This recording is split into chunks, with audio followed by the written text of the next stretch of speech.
This episode is sponsored by Ellie. Ellie is one of the world's leading online content providers for English teachers. If you're looking for relevant, ready-made materials to get your students talking, head over to ellie.com today. That's ELLII.com.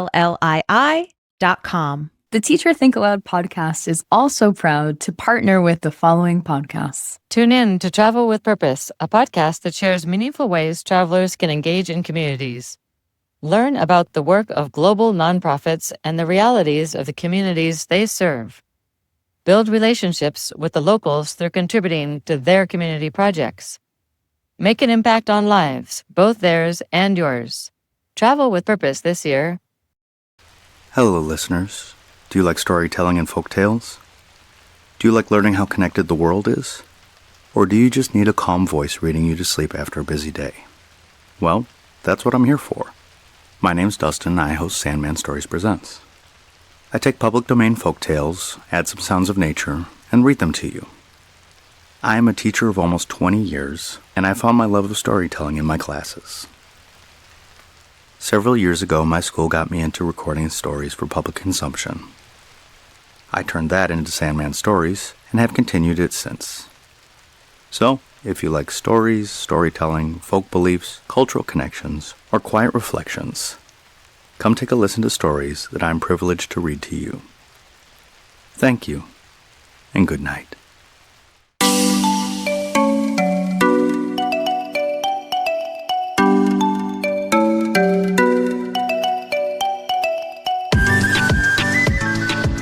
Hello, and welcome to the Teacher Think-Aloud Podcast, a podcast for reflective practice for teachers of English around the world.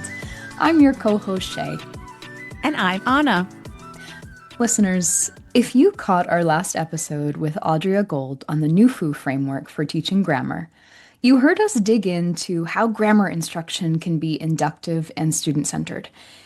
Instead of handing students a rule and drilling it, you let them notice patterns in real language and build toward meaningful use. Right. And if that conversation got you rethinking how grammar lives in your classroom, today's episode is going to widen that lens, let's say. We're talking about task-based language teaching, or TBLT, great acronym, which asks an even bigger question.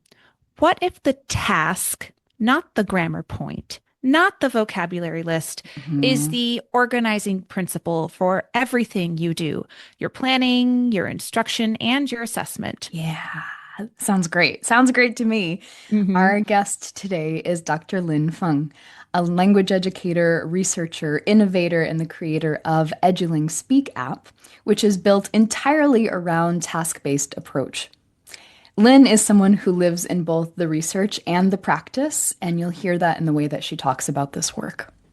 In this episode, we get into what actually counts as a task and how TBLT holds up in the context many of our listeners are teaching in, right? So large classes, low proficiency learners with exam pressure and cultural norms that don't always reward the kind of participation we're asking for.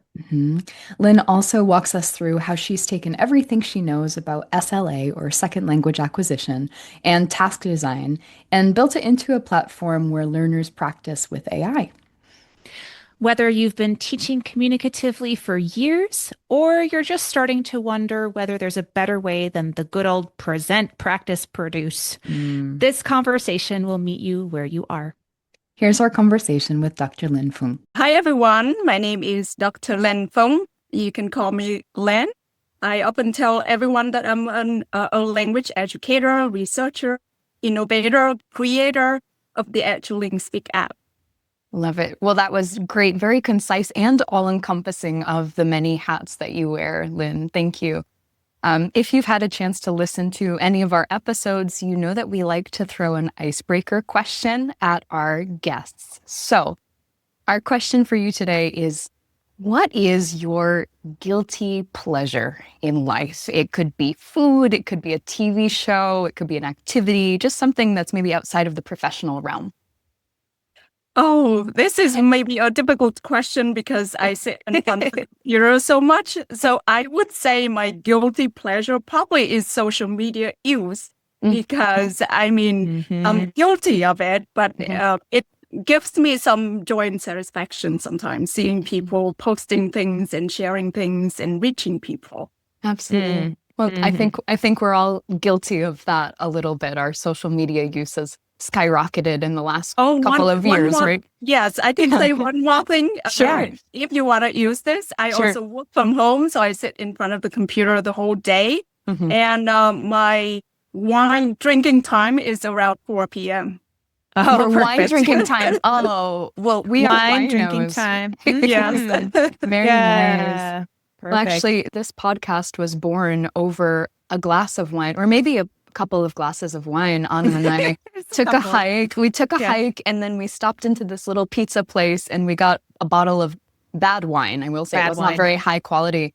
And then the idea for this podcast was hatched. So you're in good company, Lynn. Okay. Yeah. You're like good company. Yeah. Well, so Lynn, let's dive right into your area of expertise, right? Which is task-based language teaching, which I fondly refer to, everyone fondly refers to as TBLT. So could you just give us an overview of the TBLT framework and kind of maybe guide us through how you were introduced to the concept and why it's become central to your teaching practice and your professional work? Thank you for the question. And I will give a very short definition. TBLT aims to develop students' communicative competence. Whatever it means the ability to use the language by engaging students in the performance of tasks. And the tasks here can involve the 4 skills: listening, speaking, reading, and writing. I want to mention the skills because usually there's a misconception that task-based language teaching has to be output-based or production-based, but actually input-based tasks are really important. So that is a short definition. And the idea of developing students' communicative competence is based on principles of second language acquisition as well. Students need to have large exposure to comprehensible input. That is the absolute essential. So input is really important. And when you think about second language acquisition, you also need to think about output, interaction, and corrective feedback. So to me, I often go back to those 4 things as really important in developing students' communicative competence. Input, output, interaction, and corrective feedback, right? And your next question is when I learned about it or when I started working on it. I have to say I mentioned that most of my work has been informed by second language acquisition. And perhaps I already started teaching communicatively when I came to the US and teaching international students here. But my more intense focus on task-based language teaching started when I was in my doctoral program. And I took a course called Researching Tasks. And then later on, I also studied under Professors Ellis, and I did a dissertation on task engagement. And that was when really my intense focus on task-based language teaching started. In my work, I mentioned that I work with international students in the US, and I always focused on developing opportunities for the students to use authentic language to communicate with real people, to be exposed to real text. And I also work with students living in other countries. So maybe 5 or 6 years ago, I wanted to create an app, a task-based app. And that was when I spent a lot of time developing tasks, sharing the approach to teachers all over the world. And I have been talking about task-based language teaching more since that time. I love that you're tying us back to SLA, right? I mean, it really comes out of this research-based space, TBLT, but you brought it right into practical terms, right? Instructed SLA and into actually app development, which is very, very cool. And it just makes a lot of sense, right? That tasks would be central to communicative language teaching, right? Yeah. And I also often talk about the theoretical reasoning of task-based language teaching as well.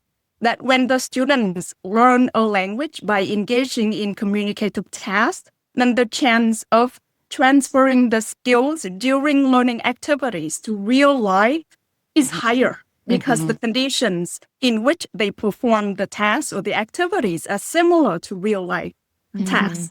And another reason is that in task-based language teaching, we also focus on form, but we focus on form incidentally when the students are ready to receive it. And the chance of them learning the form is also higher then. Absolutely. I'm really glad to hear you reiterate the importance of authenticity in teaching learners and working through different tasks rather than, relying on rote memorization or sort of ideas and concepts that are removed so far from their reality. I think it's one of my favorite sort of frameworks to work within as a teacher. I wonder if you could just maybe give a couple of examples of how you might define a task within this framework. Yeah, that's a good question because I think there's still some confusion regarding what activity counts as a task, right? So I often start by giving some real life tasks as examples. When we use language to achieve a purpose, to attain a communicative outcome. So let's just say I'm talking with you today because I have something to share, right? And that can be a real life task because I have something to share. You're listening to me because you want to listen to my ideas. So the first criterion in a task is the focus on meaning, communicating ideas. The second criterion is there has to be some kind of communicative gap. And I already mentioned that the gap here is perhaps I have some ideas that you're interested in, and you're interested in hearing my ideas. So that's the communicative gap. The third criterion is that learners use their own resources. In this case, I'm using my own linguistic resources. I'm not sitting here memorizing a list of words that I have learned or spitting out grammatical structures that I just want to rehearse. So learners using their own linguistic resources. And the fourth criterion is there should be some kind of communicative outcome. We here come to some kind of understanding of task-based language teaching. It's not just me sitting here using language for its own sake. Right. Well, I think my favorite criterion that you've just listed, if I may, is that students get to use their own linguistic resources. So I think that this can play really well with translanguaging models. It can, help build up students' confidence in using and accessing their own linguistic registers. So it's just, what a gift task-based learning is in this way. Yeah, I like that you mentioned different resources, including other languages, right? So learners, maybe beginner learners, may use non-linguistic resources as well, gestures, pointing things, other languages to achieve the task goal. Right. Well, it makes me think about Louis Moll, who talked about learners' funds of knowledge, right? These banks that they bring with them, their lived experiences matter. So it's not just about language resources, but like you said, other resources as well. I want to just think about this idea of a task, and I want to ask you how it changes the way in which teachers go about planning their curricula, maybe they're implementing lessons, and how are they assessing learner progress using this task-based framework? Yeah. Actually, just yesterday, I had a conversation with Professor Marta Gonzalez Lauret. She is also into task-based language teaching. And she said that this approach is somewhat still new and innovative. You can think of it as a strong form of communicative language teaching. We want to help students to be able to perform target tasks by engaging them in sometimes pedagogic tasks in the classroom. And she used the word innovative, but I use the word radical because it can be really different from the traditional teaching approach. When you think about the traditional teaching approach, you think about planning a syllabus that has grammatical points, vocabulary items. But when you plan a task-based syllabus, you plan a series of tasks. So let's just say if you want students to be able to introduce themselves, they will not be able to do that right away. They need to hear the input, right? Maybe they hear you introduce yourself. They hear various people introduce themselves, and then they acquire vocabulary.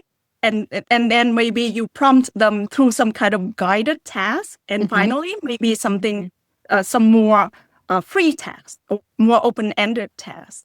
So you ask a question about how teachers can implement tasks. Then when you plan your course, you have to develop a series of tasks to help students to perform the target task that you want to. Yeah. Well, so it's like the assessment really is built into the entire structure, but not for the sake of assessment, right? For the sake of that final objective, the communicative objective of the entire thing, right? So, I mean, I know Shé and you and I are both very TBLT focused teachers because you and I have talked about building out a syllabi with this final assessment built in. This cumulative assessment built in, right? And all of the things that you have to do to get to that final objective. So I really like that TBLT just makes you think of it in that way. It's like, what is the actual communicative task that we want students to be able to do, right? That's your objective there, right? And then everything kind of falls out of that objective. Well, in order to do this, you need to start here, and here are all of the building blocks towards this final task, which just makes a lot of sense to me, at least.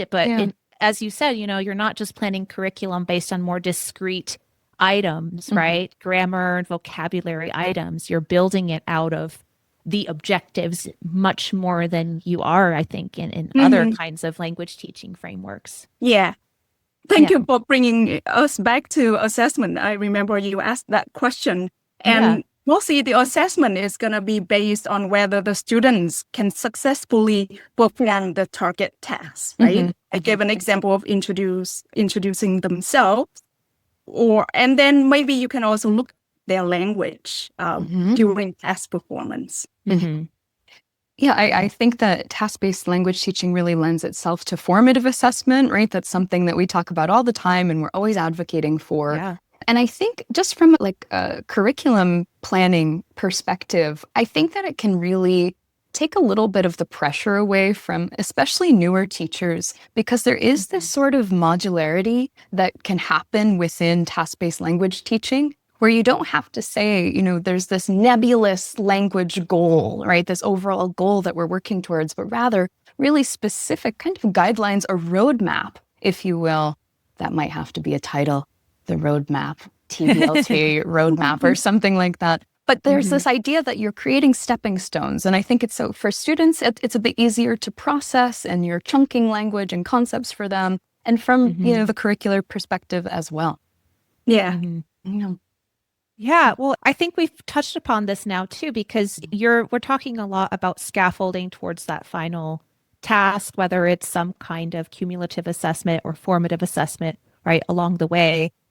And I think that we're already kind of addressing this, but one question I have and that teachers might have is that, what about the vocabulary and the grammar, right? We often have this fear that students will just communicate and we're not focusing enough on error correction, and they might fossilize errors without explicit grammar instruction.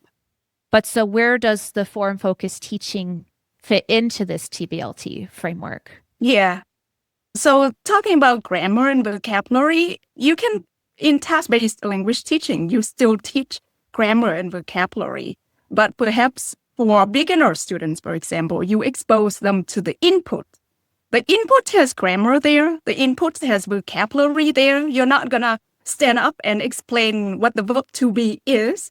Or maybe you can. So in terms of addressing grammar, I would say you address it by exposing students to input, because grammar actually has to be learned implicitly. And you can think about it, no matter how many times you explain a grammatical rule, students are not going to acquire it and use it right away. So in task-based language teaching, we use this concept that is called focus on form. You only draw students' attention to form during a meaning-focused activity. So their primary focus is on meaning. But when there is communication breakdown or there is difficulty, even in understanding a text or listening to something, then you draw their attention to a linguistic form, right? Mm-hmm. And that is when they are ready to receive the form and their brain can process it. Mm-hmm. So that's the concept of focus on form. And this has a theoretical reason as well, that learners have to be ready, right? And they are ready because they have the need to use it for communication or to understand something. Mm-hmm. So we teach grammar that way. And you mentioned explicit grammar teaching. With focus on form, it can still be explicit, but it is explicit during a meaning-focused activity when breakdown arises. You can do this through corrective feedback, right? In task-based interaction, for example, I already mentioned communication breaks down. And when the student says something that is not clear, the teacher can ask for clarification. That is when their attention is drawn to language form. Mm-hmm. Or you can stop there and give students more explicit feedback. You can say, oh, you should use the past tense here. Mm-hmm. Another thing that I want to mention is that sometimes, you don't have to teach grammar explicitly, but the task prompts students for the need to use a particular form. So let's just say if the student has to tell a story in the past, talk about their childhood, then naturally they already have the need to use the past tense, and that's when you introduce it. Mm-hmm. So it is all in the context of a task. Mm-hmm. Yeah, it's really the function itself that brings meaning to it. And, the function and the need for that is what leads to the form from what I'm getting. Yeah. Yeah. Yeah. And maybe just to clarify another point is that we have the tendency to want to drill grammatical points, right? Maybe I already mentioned it. One way of teaching grammar is to explain the rules explicitly. Mm-hmm. You stand in front of the classroom, it will explain the rule, and then you drill the form.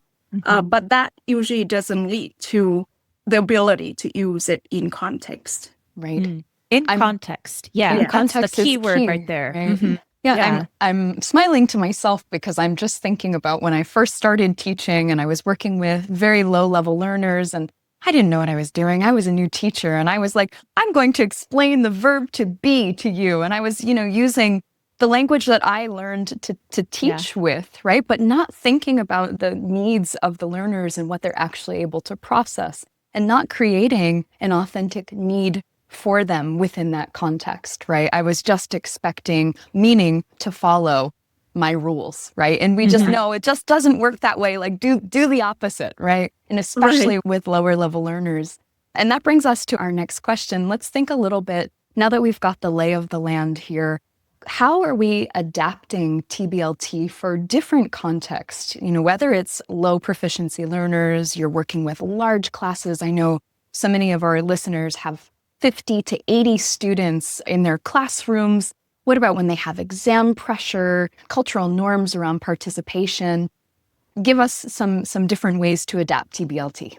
Yeah, I think I already mentioned tasks for beginners. Usually you're going to have to start with input-based tasks, right? Mm-hmm. Students can listen to something, they can watch videos with visuals to aid comprehension.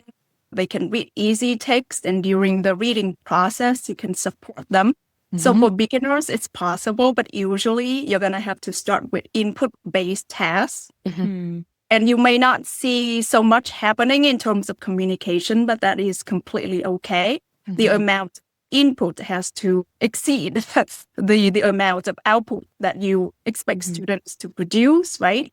Comprehension always precedes production. So that's one thing. For large classes, I would say the same. There are so many opportunities to do input-based tasks again, listening, reading, and then perhaps students can also write something based on what they have heard. You can give a real purpose to it. You listen to something, you summarize it so that you can share it with your friend later. I also like what I call one-way tasks. And an example that I usually give is, let's just say the spot the difference task. Mm-hmm. And it can be done two-way. So students work in pair. One student has a picture, the other student has a similar picture with some differences. They cannot share the picture to each other, but they have to describe it so that they can find differences together. So that is a two-way task because information flows both ways, right? Students are listeners and speakers at the same time. But as a teacher, you can also use that task one way. You describe your picture so that students have to listen and identify the differences on their own. The information flows one way. I know that it can be challenging to teach a large class, but working in pairs probably is the easiest way for you to manage a large class. Let's just say you have 50 students, but if students can turn to each other and do that task together, find the differences, I imagine that it's possible. I'm sure that teachers usually work under some kind of constraints, institutional constraints, when the exam focuses so much on grammatical items and vocabulary using fill in the blanks and multiple choice questions, then we tend to use those activities in the classroom. But I can share with you this research. There's a meta-analysis in 2017 comparing task-based language teaching to the traditional approach of PPP, present, practice, produce. You send the verb to be, you ask them to practice the form, and then maybe they have some kind of controlled production or peer production. So there's this meta-analysis comparing the effectiveness of task-based language teaching and the traditional approach. TBLT is as effective as the traditional approach when grammar is measured, when the test uses grammatical items. But it is way more effective on communicative outcomes with a large effect size. So what it means is that you can teach TBLT, you can use TBLT, and students still learn grammar. I guarantee you students still learn grammar. And maybe at the end, if you have to prepare them for some exams, then you give them maybe some practice. Don't spend too much time. Don't spend half of the whole class or the whole semester doing it. But at the end, prepare students to take the test by familiarize them with the item. So that I hope that addresses maybe teachers' concerns in terms of exams. If you do TBLT, students will still learn grammar. Yeah, and the other that's one really reassuring. Yeah. And the other one is participation norm. Research also shows that when students have the opportunity to perform tasks, they prefer that.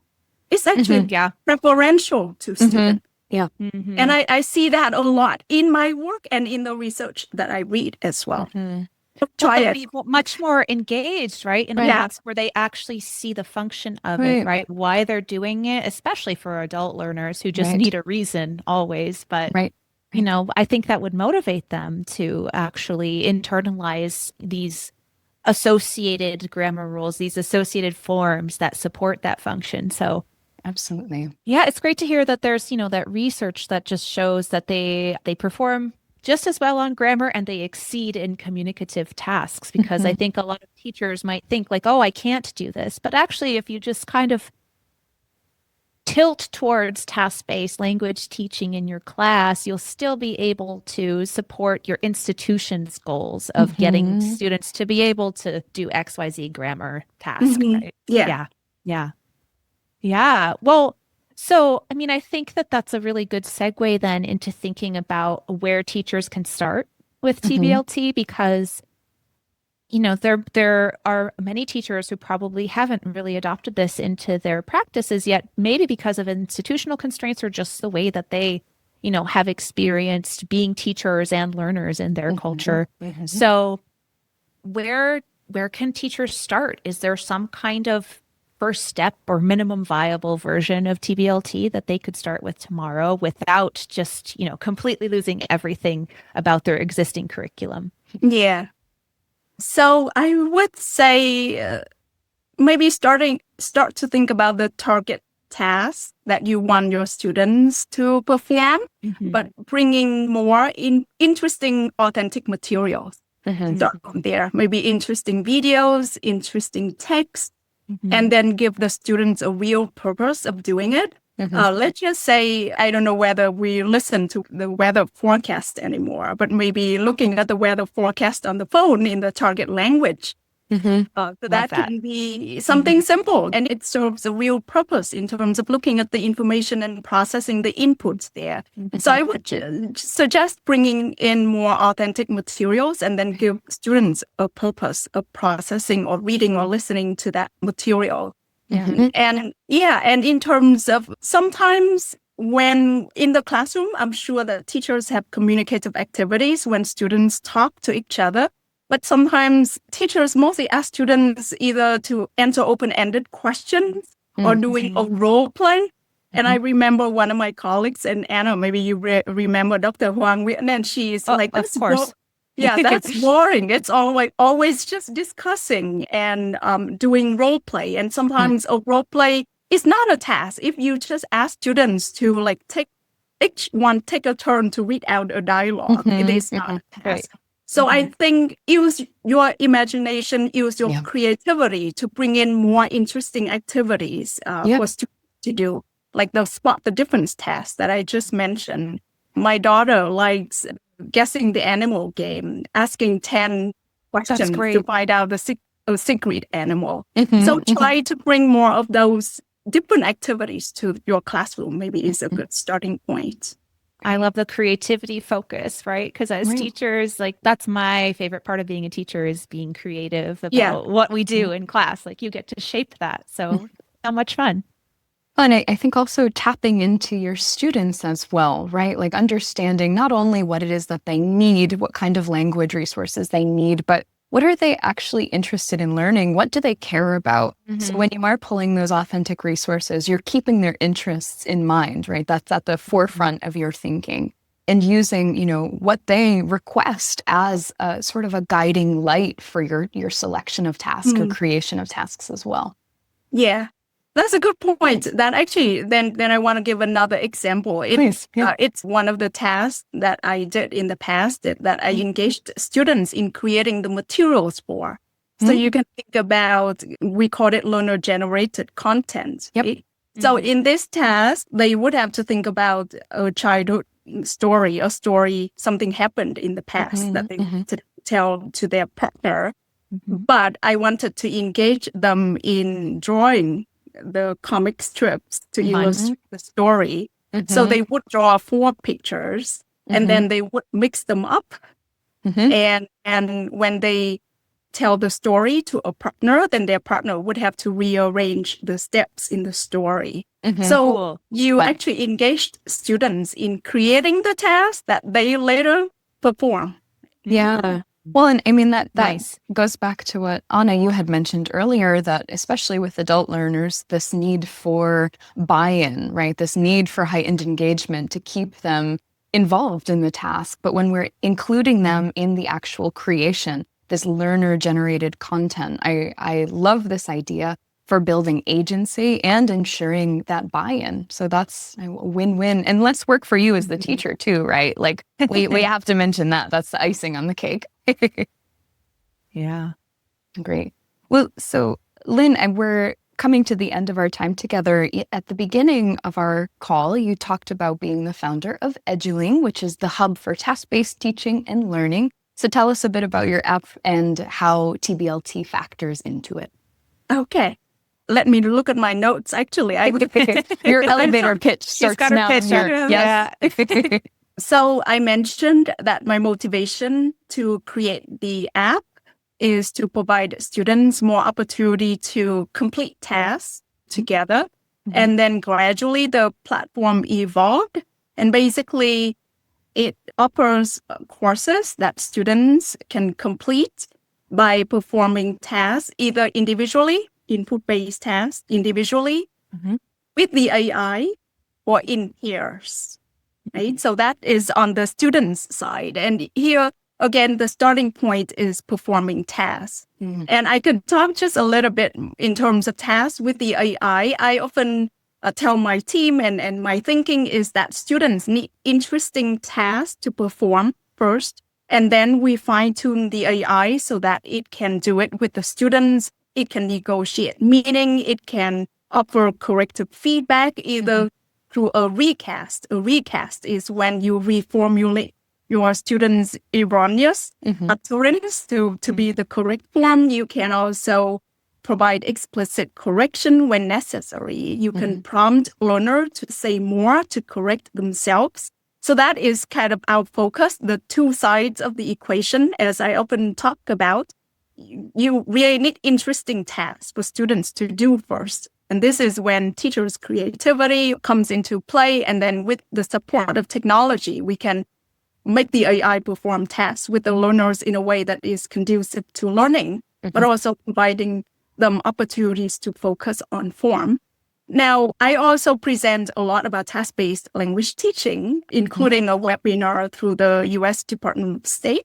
And then later on, we created a course on the app called Developing Communicative Tasks for teachers to learn about task-based language teaching in depth. So that's something that I can share. Great. Yeah. Well, I love this. I mean, you have the input-based tasks, and then this really is a great example of like how AI can support individualized feedback and practice. You know, it's really tangible what you're doing here. So yeah, that's amazing. And I mean, I'd love to hear maybe a couple of examples of some of the courses that you have on there so that people can, you know, kind of pique their interest. Yeah. I have a lot of learners from Vietnam, and that's why on the app, there are a lot of courses preparing students for the IELTS exam. But to prepare students for the IELTS exam, then they need to improve their speaking skills. They need to improve their writing skills. So right now, there are courses on the IELTS speaking interview, and there are courses on the writing exam as well. And again, the approach is to use task-based. So as an example, if they need to prepare for a 2-minute speech, then I actually introduce a lot of 2-minute speeches to students by real speakers. And the reason is that I want them to focus on meaning, on content. Maybe there's something interesting about these speakers that will engage them with the meaning. So that is not just exam preparation. That's an example. Another focus of the app is on pronunciation, but also teaching it in a more task-based approach. So an example that I just gave recently, stress is very important in pronunciation. And one aspect of stress is contrastive stress. And you can practice it by imitating someone, but from imitation to real life performance is still a long way. So I want to develop tasks to provide learners with the real opportunities to use contrastive stress. So spot the difference, again, is a good example of when you have to talk about differences between two pictures. Naturally, you need to compare things and you need to draw attention to the contrasting information. So that's an example. Or with the AI, I also put a picture on the chat window, and then I give the AI some sentences to describe the picture, but there's some wrong information. And because the AI gives some wrong information, I, as a learner, has to correct the AI. And in this case, I have to use contrastive stress, perhaps naturally. So that's an example of another course on the app using the task-based approach, even to teach pronunciation.